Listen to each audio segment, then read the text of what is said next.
আমাদের এই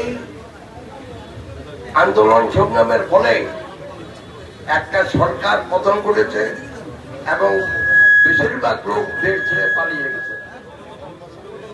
সেটা হলো একটা প্রাথমিক বিজয়। আমরা সংগ্রাম করেছি একদিকে অত্যাচার নির্যাতনের বিরুদ্ধে, অন্যদিকে আমরা সংগ্রাম করেছি দেশে গণতন্ত্র প্রতিষ্ঠা করার জন্য। তো গণতন্ত্র প্রতিষ্ঠার লক্ষ্যে আমাদের একটা প্রাথমিক বিজয় ঘটেছে, সেটা হলো গত সরকারের পতন।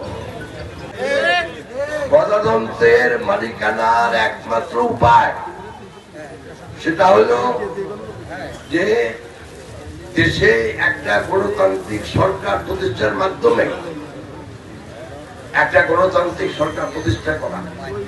তার মানে এই যখন একটা অবাধ সুষ্ঠু গ্রহণযোগ্য নির্বাচন হয়, তখন যত দল থাকে তাদের যারা অনুসারী এবং অনুগামী, তারা সেই দলকে ভোট দিয়ে চেষ্টা করে দেশের ক্ষমতায় প্রতিষ্ঠিত করার জন্য।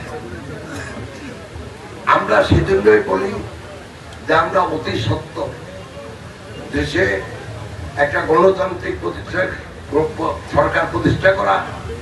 এই সরকার প্রতিষ্ঠিত হবে একটা অবাধ, সুষ্ঠু এবং গ্রহণযোগ্য নির্বাচনের মাধ্যমে।